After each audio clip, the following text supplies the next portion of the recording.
All Harold had to say was slave, and Emu's interest was piqued. I mean, he wasn't even there. Harold was saying this at Marineford, and Emu should be nowhere near there. He should be 10 kilometers up the red line sitting on a chair in Marijois. But what this does is very ominously do a bit more to portray Emu as a god of this world, because this juxtaposition implies that he has some sort of omnipotence. Although I have to say that my first thought to this was that it's similar to Sanji's women radar. Emu's slave detection ability is on the same level as Sanji being able to sense a woman in distress. What's that? A slave? Well, I, Emu, shall use it. It's not that Harold wants to be a slave. All I see is a man that's grieving. Look, I am not a fictional psychology, but I see a fair bit more than that. And I agree, he doesn't want to be a slave. It's more so that Harold sees it as the only compensation that can be offered for the crime that is the existence of the giants. Harold is willing to give his freedom, which in the One Piece world is treated as much more valuable than one's life, and Harold is willing to give that for his people. It'll be interesting to see how the official translation handles this, but every translation that I've read so far agrees with Harold's line about atoning for the sins of the giants, and it's very Jesus-esque. The idea that Harold is sacrificing himself to give his people the chance to reconcile with God. And I use the term God because this act, it does come with a very sinister twist in this context, with Emu being in the position of that God. So Harold thinks that he is granting his people salvation and the protection and the peace of the world government, but instead he is just feeding them to what could be a quite literal devil. And I do fear for what happens to Harold personally from here, because if Oda wants to keep going down this path, then who knows what Emu and the world nobles are going to make him endure to prove himself, and how that will only continue to warp Harold's perspective. Because the biggest issue here is that Harold doesn't even believe in himself. And for most of Harold's story, he has had that guiding principle of self-belief. The giants around him, they didn't believe that there could ever be peace with humans, and the humans that Harold sought out couldn't believe that there could ever be peace with giants. But Harold did. He saw a vision where humans and giants would one day live together in harmony. And through his belief alone, he managed to get this close to making it happen. But he's lost that belief now, because Harold himself has committed the sin of letting his best friend die, and that has warped his perception of his entire race. To him, the giants are all a bunch of filthy sinners who need to make sacrifices to be saved. Because letting your best friend die, that's an evil thing to do, and I, Harold, did that, therefore I, Harold, am an evil. And I guess the comment that I'm responding to isn't wrong. Harold is grieving, but it's not just for his loss. He is grieving for all giants, thinking that if nothing is done, then they are just condemned to this status, and that is just pain.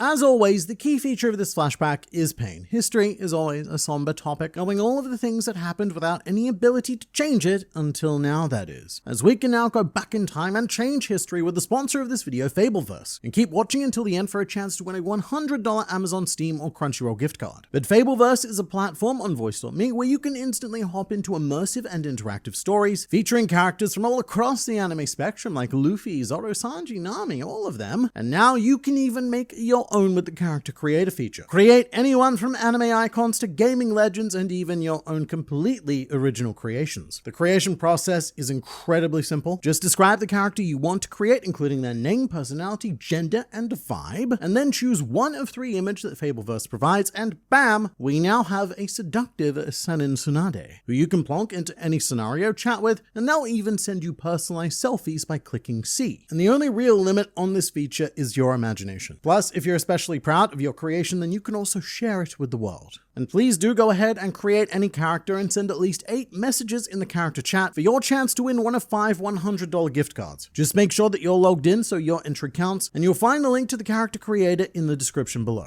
So you can and should check out FableVerse through the aforementioned link in the description, as it's thanks to sponsors like them that we are able to bring you the best fictional pirate content possible as often as possible. So definitely check it out, but for now it's back to you, me. Thanks, me. Not all powerful people go out with a bang. It's a good reminder that it doesn't make you weak if you go out with a whimper. Everything doesn't have to be grandiose or bombastic to be remembered. So we're talking about rocks here, and I agree with the general sentiment of the comment. But the issue is the very end of it. The issue is that rocks isn't remembered. He has been completely forgotten and erased. So this whimper ending is a particularly cruel way for Rox to exit this world. He was the man who wanted to make the biggest of all of the impacts. He wanted to have the same sort of effect on this planet that Roger, Whitebeard, and even Vegapunk did with their deaths, or like what Luffy and probably even Blackbeard will do with their lives. And the more I think about it, the more heartbreaking it gets, because one of the great aspects about the Rox-Harold friendship is that they're not just best friends. Rox and Harold were each other's only friend. They were both so powerful and ambitious that they could only ever be understood by each other. So Rox was unable to form these greater bonds of when does a man die when he is forgotten. Rox didn't form those bonds. The vast majority of his crew didn't even care about him. And so Rox got forgotten, so I guess he did die in every sense. And even the closer members like Whitebeard, Big Mom, and Kaido, we are told that they never speak about their time with Rox. And so they never preserved his memory. Meaning that Rox is getting the kind of punishment that level 6 of Impel Down was designed to enact, which is the eternal hell, the one where your existence is erased from history. And so that's why not going out with the grandiose bang is a narrative twist of the nutsack. But something that I do love is that God Valley, it ended up collapsing and sinking, and with that, Rox's body assumedly sank with it, all the way down to Davy Jones' locker, which is very in line with the will of Davy. Boop to you, my lord. Also, having the Yamato moment with Loki mourning the loss of the crew he couldn't set out with is something that brought me to tears. I wish little Loki had someone to hug. I didn't think of it like that, but Loki absolutely had a Yamato moment. Loki finding out about the death of Rox was just like Yamato mourning the death of Ace, with both of them grieving but coming to the conclusion that they will carry on this will, that there is a future, and both of them, whether they knew it or not, were waiting for Luffy to arrive to set things into motion. They've also got their respective series spoiler knowledge. Yamato read everything in Odin's journal, and Loki, at the very least, knows about the ancient GLR giants. He's not the only one who knows about them. Jarl also knows about them, but Loki is the one that knows that GLR are an essential part of defeating Emu. And so now I'm wondering how the leap gets made from this to Punk Hazard, as I believe only Chopper and Nami actually saw the beings that we speculate to be the GLR giants, and Chopper, well, he just happens to be with us in the underworld right now fixing up a Scopogaban. So if Loki's story actually includes them, then we could have this revelation quite quickly.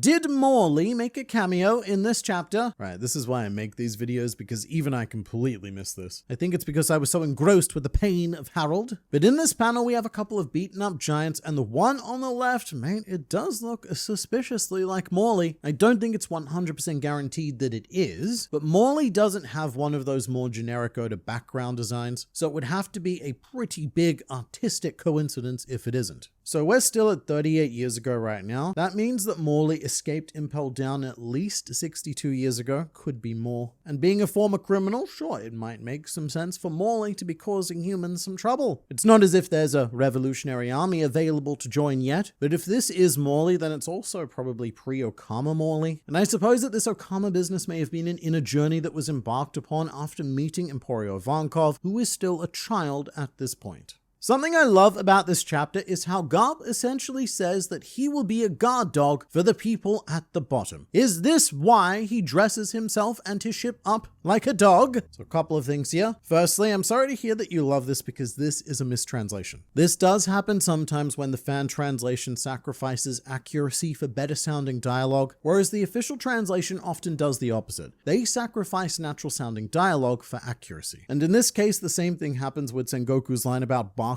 from the bottom of the cliff. In Japanese, it's just yelling, and in Japanese, Garp is just saying protecting, not being a guard dog. So the fan translation created this dog metaphor, which I will say that in spirit is kind of correct. Garp obviously dresses like a dog, and he has a ship with a dog figurehead. And the Marines in general, they often have various dog-related themes going on. Akainu means red dog, and he was the admiral most vehemently dedicated to the institution and to justice itself, or at the very least what he perceived to be justice. And then you've got Marines named after dogs like Doberman, or named and drawn as dogs like Dalmatian. But all Garp actually says is that there are people at the bottom who need to be protected. And I don't disagree with the reading of Garp as a dog in the grand scheme of One Piece. As a dog owner, they're the most wonderfully loyal creatures that anyone could ever ask for, and as much as they often get used as a metaphor for protecting power, in reality, dogs are much more of a symbol for protecting the common man. A few years ago, my mom was taking one of my dogs for a walk and she ended up injuring herself. She's old, happens. And according to her, my dog then immediately switched into protector mode and would not let anyone near her. And that is how I see Garp's philosophy towards all of this. He's not protecting the world government. It's not the institution he's interested in. He is defending the tens of millions of my mothers who injure themselves on walks, the defenseless people below him in the world government hierarchy. And I think it's a shame that guard dog was incorrectly chosen here, because it does muddle people's readings of what's actually being said here. Does it justify all of the cruelty that the world government enact and all of the people that they destroy? No, absolutely not, but that is the choice. Garp has made the choice to look after one group of people, and Dragon has made a choice to focus on the other. Although one thing that is fantastically clear about this is the juxtaposition by Oda, as right after Garp says that there are people at the bottom of a cliff, we cut to Loki crying in the underworld at the bottom of a cliff that he's either been thrown off or flung himself off multiple times. And would you look at that, there's also a dog there. So even the incorrect guard dog line still kind of works with the art. The real mystery is, where did Buggy come from if it wasn't the God Valley incident? That is right. Now that we've more or less solved this Shanks business, we have got much bigger clown-related topics to move on to. Buggy and Shanks are the same age, meaning that somewhere in the world there is probably a baby Buggy who ends up with the Roger Pirates via a method that we've never even come close to discovering, and Buggy is now, I guess, other than the egg on the Oro Jackson, the biggest mystery remaining within this crew. So according to his Vivian card, Buggy was born somewhere in the Grand Line, and I've been hearing suggestions that they may have found Buggy on Lodestar Island. But unfortunately, I don't think that works out timeline-wise. God Valley happened 38 years ago, which is a year after the Roger Pirates landed at Lodestar Island, the final accessible island in the New World. Which means that at the time of God Valley, they know all about the poneglyphs and everything. Roger has already essentially conquered more of the Grand Line than anyone else since the days of Joy Boy. But that's not what we're talking about. We were talking about Buggy. And on that note, there has been another revelation. One Piece was on the cover of this week's Weekly Shonen Jump, as it often is, and I love this cover, but Oda has now given us the official color scheme of Rocksteady Zebek, with his hair being clownsomely blue, and adding that bit more to the wild theory that Buggy is the second son of Rocksteady Zebek, which goes along with other evidences, like their bounty images being inexplicably exactly the same, and the general similarities of Cross Guild to the Rocks Pirates. I loved Rocks wanting Garp and Roger to escape. I also wonder if Rayleigh and Gaban ran into the Holy Knights. We still haven't seen the incident that caused Summers to be afraid of Gaban. Yeah, I do wish that the chapter expanded a bit more on what happened between the death of Rocks and the escape of Roger and Garp. And one way that you can read this is that Rayleigh and Gaban arrived in time to see Garland kill Rocks, and thus prevent him from killing Roger and Garp. And Rayleigh does say that Rocks was killed, not that Rocks is dead, so there is the implication that he saw the action. So perhaps the Holy Knight trio tried to do the same with Roger and Garp, but they were stopped, and this is where the history between Scopper Gaban and St. Summers spawns from. I've spent this whole God Valley flashback just waiting to see the moment where Summers got his Gaban PTSD, and I do feel a little bit robbed, because Oda went out of his way to make me hate St. Summers all that much more during this. You know, when he does the stuff of hunting down the children in trees, hoping that they'll fall onto some spikes, but having their parents jump on the spikes in time to save them and impale themselves. What a splendid hobby.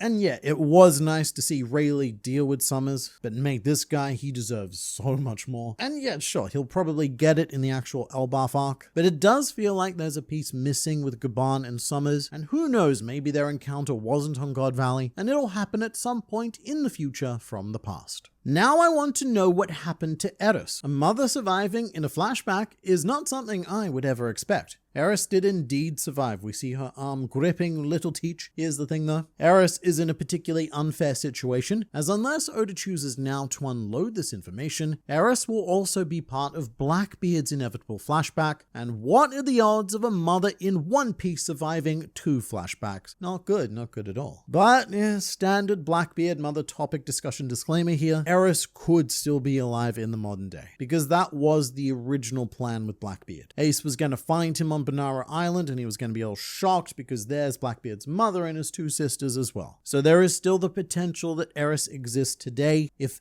any of that idea still remains intact. But if she does, I doubt it will be as we knew her in this flashback, because the way I see it, for Blackbeard to become what he is, he needs to have that last bit of good either ripped away from him, or that last piece of good needs to be corrupted in front of him. We do know that he becomes an orphan a few years later, and that's when he joins Whitebeard's crew, but that was a calculated plan right from the beginning. Blackbeard just saying that he's an orphan doesn't necessarily mean that he is one, and it could be the sort of thing that a bitter, twisted era set him up to do. Internet on the man, Dragon was successful in saving the remaining residents of God Valley. If you look closely at Dragon's expression when God Valley sinks into the sea, it isn't one of pain or regret for not being able to save the people, but rather just watching the nightmare of the whole incident being swallowed by the sea. So I like to believe this is true, so I will. Because I get what you're saying, Dragon does look somewhat relieved, I don't know if that's the right word, but I'm going with it, relieved at what's happening as he sails away from God Valley. And that could be because he finally got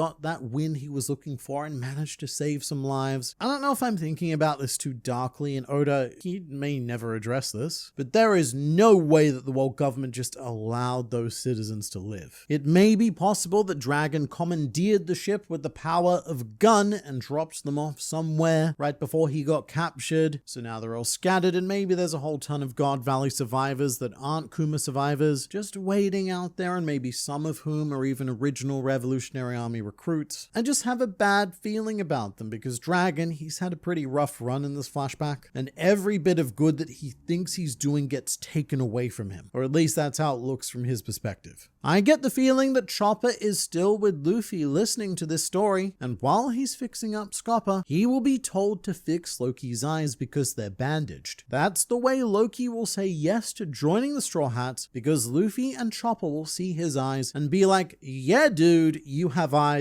that's cool. And that will soothe Loki's soul for being rejected even by his own mother. So something like that does seem like it's coming along in the future. Loki's eyes will be revealed and he'll be met with unexpected acceptance. Perhaps not only acceptance, but more of a damn, those are amazingly cool eyes, bro. I do hope that Oda handles it a bit differently though, just because it does risk being the exact same character beat that Charlotte Pudding had when she revealed her third eye to Sanji. Pudding had a very Loki-like story going on where she was shunned and rejected for that hideous third eye, and Sanji giving that eye a genuine compliment is what started the flip of her whole character. Or maybe One Piece is just so long and it has so many characters that repeating these beats are unavoidable. We'll find out soon enough, but also I have a point of admin to make. Many people on the internet have been saying that this is the final issue of Weekly Shonen Jump for the year, and look, that is true. But don't worry, because it's also not true. This confusion comes up every year because of the concept of cover dates, which is the very common practice of magazines being published on dates that are not their true dates, and it's supposedly to increase their shelf life because people are less likely to buy magazines past their use-by dates, and also legacy reasons like how it used to take forever to ship magazines into rural areas, and so the dates printed on them had to match the rough time period that they would reach those areas. TLDR, this was the last issue of 2025, and next week will be the first issue of 2026, which means that there is One Piece next week and for a few more weeks after that, and that's both a good and a bad thing as we rapidly head towards our own emotional destruction, bearing witness to the tragedy of King Harold.